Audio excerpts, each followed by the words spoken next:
Voici un extrait du livre d'Alex Bellos, Alex et la magie des nombres, un nouveau voyage au pays des mathématiques.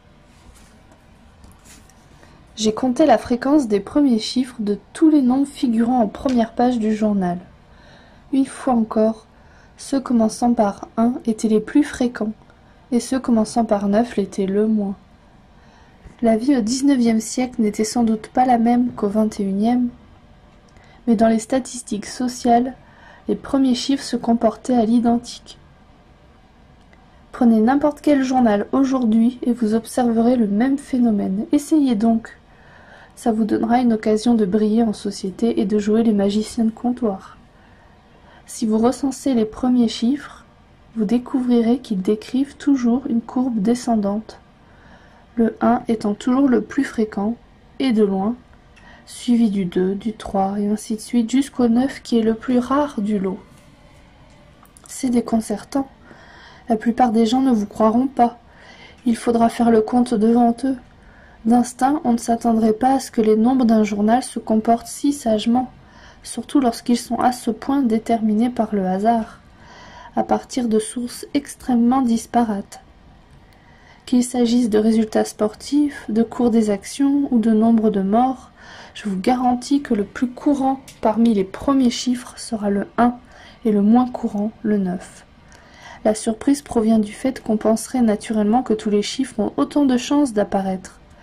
D'ailleurs, lorsque l'on prélève des nombres au hasard parmi un lot de 999 balles de ping-pong rebondissantes, marquées de 1 à 999, les chances de tomber sur un nombre commençant par un chiffre donné sont exactement d'1 sur 9, soit 11%.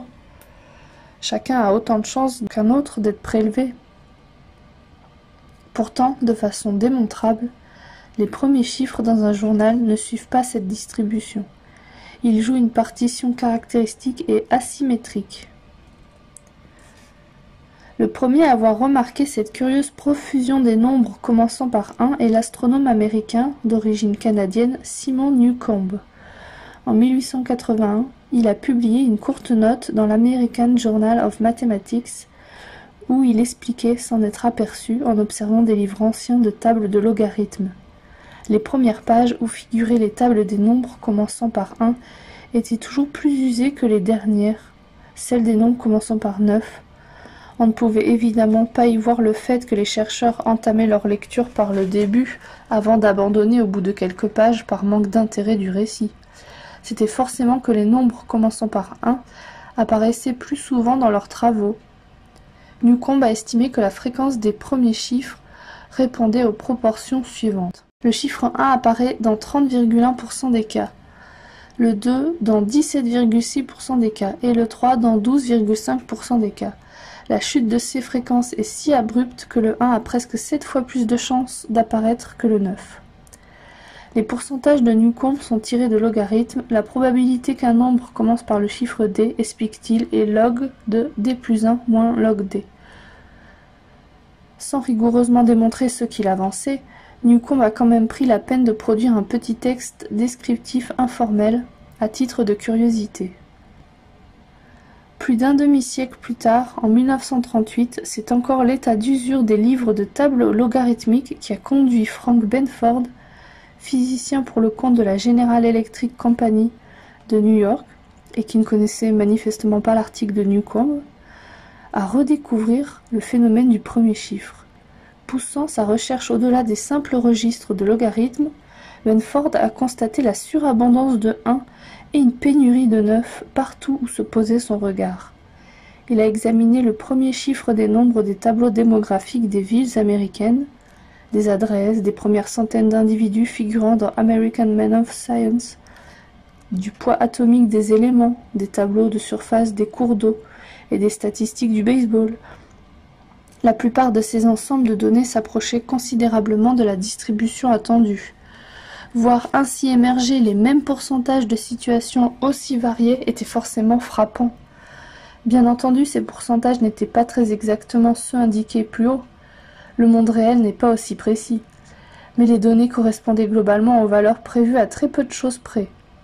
À peine quelques dixièmes de points de pourcentage d'écart. Il est aujourd'hui couramment admis dans les sciences physiques, la finance, l'économie et l'informatique que dans les données concernant des processus aléatoires survenant naturellement et à différentes ampleurs. Le 1 sera le premier chiffre d'environ 30% des nombres. Le 2 sera celui de quelques 18% d'entre eux, et ainsi de suite.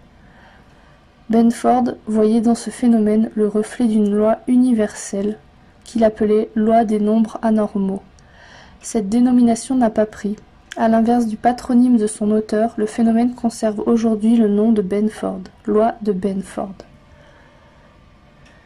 La loi de Benford est l'un des nombreux schémas remarquables qui recèlent le monde qui nous entoure.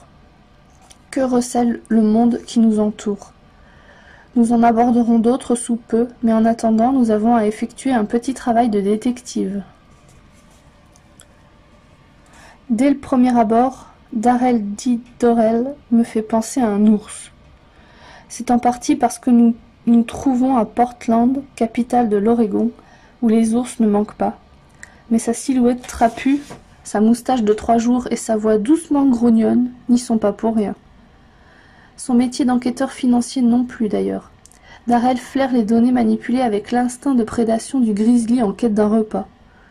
Si vos registres comptables comptent la plus infime irrégularité, vous n'avez vraiment pas intérêt à ce qu'il y fourre son nez. La CIA, département de la justice et de la Securities and Exchange Commission, ont sollicité Darrell pour ses services de jury comptable, terme qui, dans le milieu, désigne les inspecteurs chargés de traquer la fraude financière. Il possède un permis de port d'armes permanent. Toutes nos portes ici se verrouillent de l'intérieur, dit-il.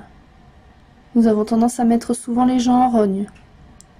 Quand Darrell a découvert l'existence de la loi de Benford, au début des années 2000, il a traversé les mêmes phases que les gens qui subissent une perte importante. La surprise, le déni, la colère, puis l'acceptation. D'abord, je me suis dit, comment se fait-il que je n'en ai jamais entendu parler? Puis j'ai pensé, ça ne peut pas être vrai. Et une fois que j'ai compris de quoi il s'agissait, j'ai eu la révélation. Ah, voilà un nouvel outil qui peut nous servir. Aujourd'hui, quand il se lance sur une piste, Darrell commence souvent par conduire une vérification des premiers chiffres des nombres qui figurent dans les comptes bancaires et le grand livre de l'entreprise. Les données financières qui s'étalent sur plusieurs ordres de grandeur, c'est-à-dire qu'elles comportent des entrées dont les montants se comptent en unités, en dizaines, en centaines et en milliers de dollars, sont censées obéir à la loi de Benford. Dans le cas contraire, il peut y avoir une explication légitime, comme la récurrence de l'achat d'un article valant, disons, 40 $, qui entraînerait une surreprésentation du 4. Ou alors il peut y avoir un signal d'alerte, ou alors il peut y avoir fraude. Tout écart par rapport au pourcentage de Benford est un signal d'alerte qui demande à être examiné. Darrell pointe du doigt la une du journal encadré au mur où est annoncée la condamnation de Wesley Rhodes, conseiller financier local qui a volé des millions de dollars à des investisseurs pour s'offrir des voitures de collection. C'est la loi de Benford qui nous a permis de le mettre en examen, raconte Darrell. Les déclarations envoyées par Rhodes aux investisseurs ont échoué au test du premier chiffre, ce qui indiquait la présence d'une anomalie. En y regardant de plus près, Darrell s'est aperçu que Rhodes avait trafiqué les chiffres. Aujourd'hui, Darrell dit de la loi de Benford que c'est l'ADN des méthodes d'enquête quantitative. C'est la prémisse de départ du fonctionnement de nos nombres, et le plus beau. J'ai eu l'occasion de l'expliquer plusieurs fois à l'audience, c'est qu'il s'agit d'une science. Ce n'est pas la théorie de Benford, c'est une loi. La méthode consistant à passer des chiffres au crible de la loi de Benford est de plus en plus utilisée pour détecter la manipulation de données, pas seulement dans les affaires de fraude financière, mais partout où l'on peut raisonnablement supposer qu'elle ait lieu de s'appliquer. Stock de Marchi et James T. Hamilton de l'université Duke, en Caroline du Nord, ont écrit en 2006 que les chiffres fournis par le secteur industriel concernant les niveaux de plomb et d'émissions d'acide nitrique des usines ne respectaient pas la loi de Benford, ce qui laissait supposer qu'ils étaient faux. Walter Mebane, politologue de l'université de Michigan, s'est appuyé sur la même loi pour affirmer que l'élection présidentielle iranienne de 2009 avait été truquée, Analysant les résultats urne par urne, il a constaté que les voix du sortant Mahmoud Ahmadinejad présentaient un écart important avec la loi de Benford, ce qui n'était pas le cas de celle de son adversaire réformiste Mir Hossein Mousavi. L'interprétation la plus naturelle, a-t-il écrit, c'est que des voix ont été artificiellement ajoutées au total de celles d'Ahmadinejad et que le décompte des voix de Mousavi n'a pas été manipulé. La loi de Benford sert aussi aux scientifiques d'instrument de diagnostic. Lors d'un tremblement de terre, les valeurs des pics et des creux du sismographe y obéissent. Malcolm Sandbridge, de l'Université nationale australienne, a fait l'analyse de 2 sismogrammes du séisme survenu en 2004 en Indonésie. L'un relevé au Pérou, l'autre en Australie. Le premier obéissait à la loi de Benford, mais le second présentait de légères discordances. Sandbridge en a déduit qu'une perturbation sismique mineure dans la région de Canberra avait fait interférence avec les données. Le test du premier chiffre avait donc révélé un séisme jusqu'alors resté inaperçu. Le 1 n'est pas seulement plus courant que le 2 en tant que premier chiffre, il l'est aussi en tant que deuxième, troisième, quatrième. Et cela vaut en fait à n'importe quel rang au sein d'un nombre.